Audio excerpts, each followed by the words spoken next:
Hey girlfriend, is this you? You're showing up, you're getting those calls booked in. People are enthusiastic to be on those calls. They're telling you about their struggles, that they need your solution.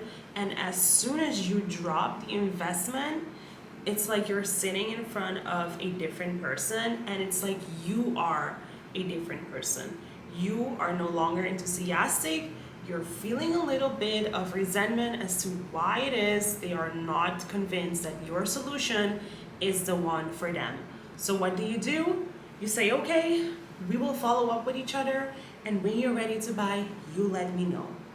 In a few months, you see them announcing that they're working with another coach, and you just hate yourself for it because you knew you could help them, but you just did not know how to lead them when they objected to the money, working with you, or whatever. Okay, so if this is you, then I need you to watch this video because, sis, you are leaking revenue in your business, and I'm going to tell you why you are encountering this problem and obviously how you need to go about fixing it.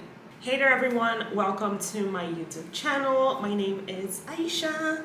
I live on the island of Curacao. I like to mention that. I'm also a sales coach working together with female coaches, agency owners, and also consultants, helping them to build their sales leadership and get to those consistent 10K months.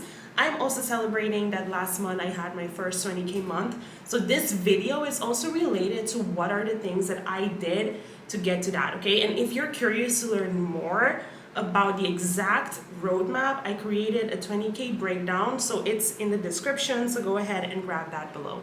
So why is this happening to you? The first thing I want to establish is that you are not doing anything wrong. The thing is that you are getting more advanced in your business, and you are ready with those surface level strategies, and now it's actually time for you to go deeper into your business. And the reason this is happening to you is because of two things. Number one is your sales conviction is low to the point that it's blocking you from actually leading that person to the decision that they actually need to make when they object. And the second reason is related to the market. So in this market, it's very competitive. So if before the call, the person doesn't have that conviction already as to why you are the solution for them, that means that you are weakly positioned, and then it's going to be an objection soup. Okay? So there's two things you have to realize here: your sales conviction and your positioning. So let's start with sales conviction. What is sales conviction? Sales conviction is this inner knowing and feeling that you have when you believe in the power of your work and that your offer is the thing that your prospect needs to implement in their life for them to transform their lives, get to that identity they want to, and also the outcome and the benefits that come with that. Okay, so it's more of an internal thing. Because when you have that conviction, you're able to lean back in a sales call and be more in a facilitator role rather than trying to convince and telling someone why your offer is the one. Also, when someone objects to the money, you're not even worried about that because you believe so strongly that this is the best investment that they can make in themselves. Additionally, it's also important that you understand that people don't buy when they understand. They buy when they feel that conviction coming from you. And I remember when I was just getting started, I did not have a lot of social proof. Okay, so even when you don't have a lot of social proof, conviction is still important, and it's still something that you can cultivate. The way I did it back then was just having that strong belief in my ability, in my way of thinking, in my passion for the work and what it is that I wanted to bring to life, that vision. I was relentless about it. So it didn't matter how much social proof I had or didn't have, I was just emotionally connected to my vision. And that emotional connection really fueled me on calls to really tap into that confidence and into that conviction. Fast forward a year later, now that I have built so much social proof, seeing women like Yula 3x their monthly revenue working together with me, seeing women like Malika go from selling once to actually generating 10K in 30 days, crossing past 40K in their business, Seeing these women achieve those results fueled my conviction even more. However, it did not come from the outside. It came from doing inner work first. So working on my self-confidence so that when I show up on calls, it didn't really matter like how much social proof there was. I was just convinced that yes, I can do it and I will do it. So you need to be asking yourself right now, how high is your conviction in your offer? Okay, how high is your inner conviction that when you implement this offer, that you're gonna be able to get someone results? The second thing is your positioning. As I mentioned before, we are in a very competitive landscape. So that means that people have seen solutions before.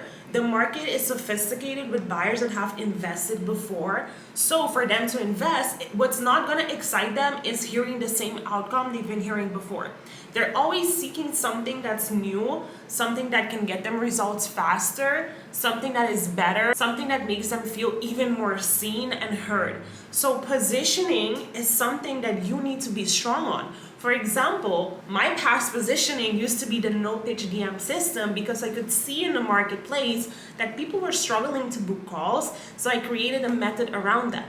Now it has shifted to identity selling system because I am serving a group that is a little bit more developed into their business and they need all of the aspects of sales together with the sales conviction. Okay, so that is my positioning in the marketplace, right? So for you as well, you need to be positioned. Who do you work with? Going deep there, and what is the way, what is the philosophy about getting them results? This is a deep question, and it takes time also for you to engage with your marketplace to better understand what the gaps are so you know how to position yourself. But once you position yourself, and I ask you, what is so different about what you do compared to others? You need to be able to answer that without even thinking, right? Because if you're thinking about it, that means it's not clear. And when it's not clear and you're on a call and someone says it's too expensive, you're not gonna be able to lead them because you yourself are not convinced as to why they should be investing in you. Probably you agree with them. You're probably also thinking, yeah, she's right. Is this even worth it, right? So when you work on those two things, it helps a lot in terms of your conviction. Now, that is not the full story. Because I have spoken with women that one, have delivered results for people before, so they had that social proof. They had a positioning that was working for them, but still, when someone said it was too expensive, they found it really, really difficult to object.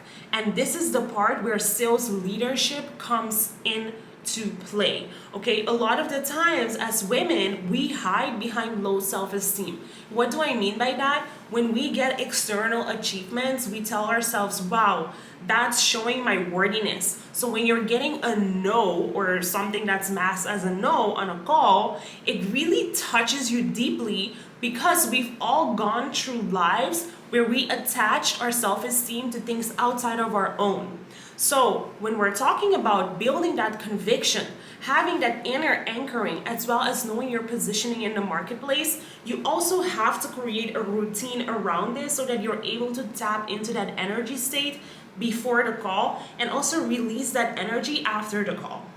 And in order to even get to creating those rituals, it all starts with self-awareness.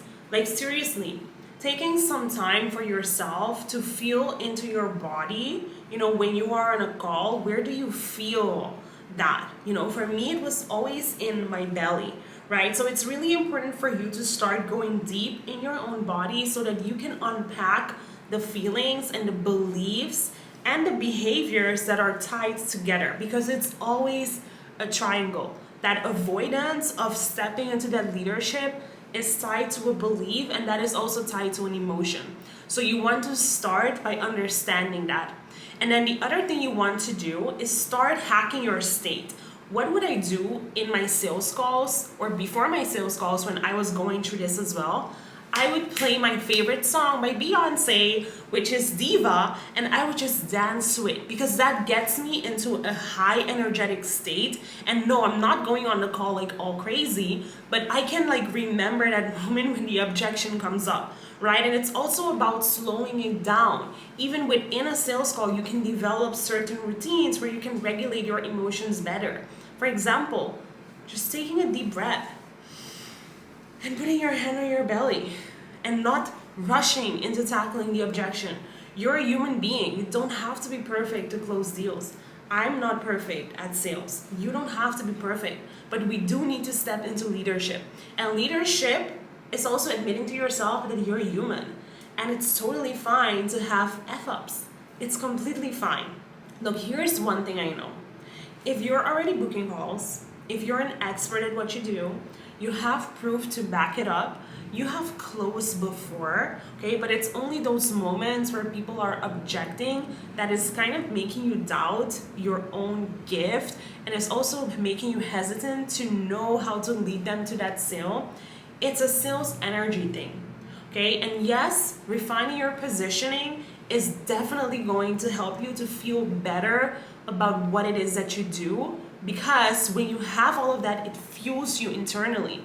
But as I said, you don't need that necessarily to tackle those objections. It's going to help you prevent those objections. However, what you need to work on is your sales energy, emotions, belief, behavior. Understand that better, okay? If you are ready to close more deals so that you can hit those consistent 10K plus months and continue growing your business, because I know you are that visionary woman, then I'm going to invite you to do two things, okay? You can think about where you are in your journey. Either you get the 20K breakdown so you can go through that at your own pace, or you can directly book in a call together with me so that we can create your sales map to look at in your client acquisition process. Where is it that your conversions can be optimized? What are the issues underlying that? And what is a roadmap you should take so you can solve that? Thank you so much for watching, and I'll see you next week. Bye!